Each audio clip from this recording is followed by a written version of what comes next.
ध्यान एक अनुभूति है।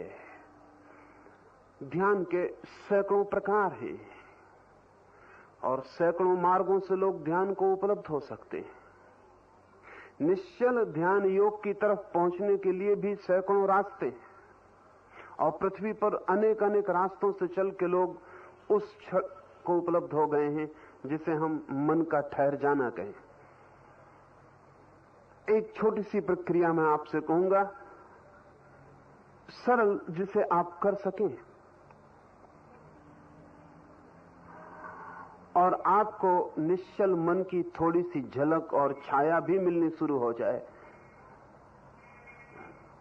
तो आपकी जिंदगी रूपांतरित होने लगेगी। एक नए आदमी का जन्म आपके भीतर हो जाएगा।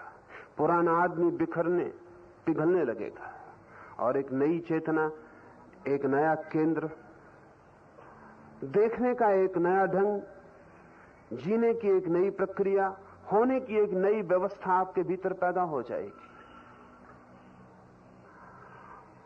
जैसे अचानक अंधे की आंख खुल जाए या जैसे अचानक बहरे को कान मिल जाएं या जैसे अचानक कोई मरा हुआ पुनरुज्जीवित हो जाए, ठीक ध्यान के अनुभव से ऐसी ही व्यापक क्रांतिकारी घटना चेतना में घटती। अगर आपने चित्र देखे हो बच्चों के, उनके मां के पेट में, गर्भ में, मां के पेट में बच्चा जिस हालत में होता है गर्भ में, उस अवस्था में मनोवैज्ञानिक कहते हैं, योग की गहरी खोज कहती है कि मां के पेट में जब बच्चा होता है, जिस पोस्चर में, जिस आसन में, उस समय बच्चे के पास न्यूनतम मन होता है, ना के बराबर मन होता है, कह सकते हैं होता ही नहीं। और बच्चे की चेतना मस्तिष्क में नहीं होती मां के पेट में, और ना ही बच्चे की चेतना हृदय में होती है। शायद आपको पता ना हो कि मां के पेट में बच्चे का हृदय नहीं धड़कता। 9 महीने बच्चा बिना हृदय धड़कने के होता है। इसलिए एक बात और समझ लेना कि हृदय की धड़कन से जीवन का कोई संबंध नहीं, क्योंकि बच्चा बिना हृदय की धड़कन के 9 महीने जिंदा रहता है। जीवन और गहरी बात है। चेतना जब भाव में होती है तो हृदय केंद्र होता है, और चेतना जब विचार में होती है तो मस्तिष्क केंद्र होता है। लेकिन मस्तिष्क बहुत बाद में विकसित होता है और हृदय भी 9 महीने के बाद धड़कता है। उसके भी पहले चेतना एक केंद्र पर होती है, वो नाभि है। बच्चा मां से नाभि से जुड़ा होता है। जीवन का पहला अनुभव बच्चे को नाभि पर होता है। जिन लोगों को मन के पार जाना है, उन्हें हृदय मस्तिष्क दोनों से उतर के नाभि के पास वापस लौटना होता है। अगर आप फिर से अपनी चेतना को नाभि के पास अनुभव कर सकें तो आपका मन तत्क्षण ठहर जाएगा। तो 2 इस ध्यान की प्रक्रिया, जिसको मैं निश्चल ध्यान योग की तरफ एक विधि कहता हूं, 2 बातें ध्यान में रखनी जैसी जरूरी है। जैसा कि सूफी फकीरों को अगर आपने देखा हो प्रार्थना करते, या मुसलमानों को आपने नमाज पढ़ते देखा हो, तो जिस भांति घुटने मोड़कर वे बैठते हैं, वैसे घुटने मोड़कर बैठ जाएं। बच्चे के घुटने ठीक उसी तरह मुड़े होते हैं मां के गर्भ में।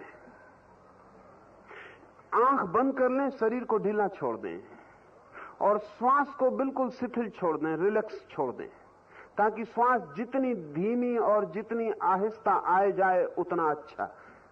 श्वास जैसे न्यून हो जाए, शांत हो जाए। श्वास को दबा के शांत नहीं किया जा सकता है। अगर आप रोकेंगे तो श्वास तेजी से चलने लगेगी। रोकें मत, सिर्फ ढीला छोड़ दें। आंख बंद कर लें और अपनी चेतना को भीतर नाभि के पास ले आएं। सिर से उतारें हृदय पर, हृदय से उतारें नाभि पर, नाभि के पास चेतना को ले जाएं। श्वास का हल्का सा कंपन पेट को नीचे ऊपर करता रहेगा। आप अपने ध्यान को आंख बंद करके वहीं ले आएं जहां नाभि कंपित हो रही है। श्वास के धक्के से पेट ऊपर नीचे हो रहा है, आंख बंद करके ध्यान को वहीं ले आएं। शरीर को ढीला छोड़ते जाएं। थोड़ी देर में शरीर आपका आगे झुकेगा और सिर जाके जमीन से लग जाएगा। उसे छोड़ दें और झुक जाने दें। जब सिर आपका जमीन से लग जाएगा तब आप ठीक उस हालत में आ गए जिस हालत में बच्चा मां के पेट में होता है। शांत होने के लिए इससे ज्यादा कीमती आसन जगत में कोई भी नहीं है।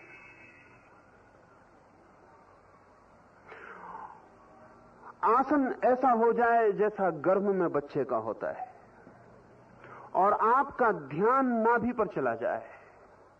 बच्चे का ध्यान और चेतना नाभि में होती है, आपका ध्यान भी नाभि पे चला जाए। अनेक बार ध्यान उचट जाएगा, कहीं कोई आवाज होगी ध्यान चला जाएगा, कहीं कोई बोल देगा कुछ ध्यान चला जाएगा, नहीं कहीं कुछ होगा तो भीतर कोई विचार आ जाएगा और ध्यान हट जाएगा। उससे लड़े मत। अगर ध्यान हट जाए चिंता मत करें। जैसे ही ख्याल में आए कि ध्यान हट गया, वापस अपने ध्यान को नाभि पर ले आए। किसी कलह में ना पड़े, किसी कॉन्फ्लिक्ट में ना पड़े कि ये मन मेरा क्यों हटा, ये मन बड़ा चंचल है, ये क्यों हटा, नहीं हटना चाहिए। इस सब व्यर्थ की बात में मत पड़े।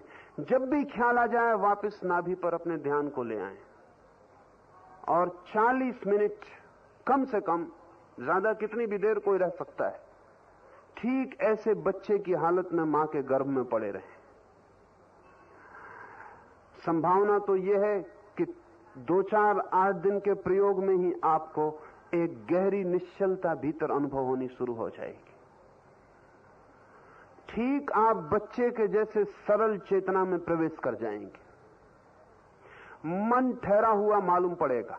जितना नाभि के पास होंगे उतनी देर मन ठहरा रहेगा और जब नाभि के पास रहना आसान हो जाएगा तो मन बिल्कुल ठहर जाएगा।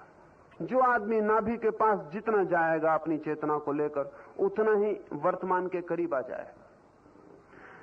जैसे बच्चा नाभि से जुड़ा होता है मां से, ऐसे ही एक अज्ञात नाभि के द्वार से हम अस्तित्व से जुड़े।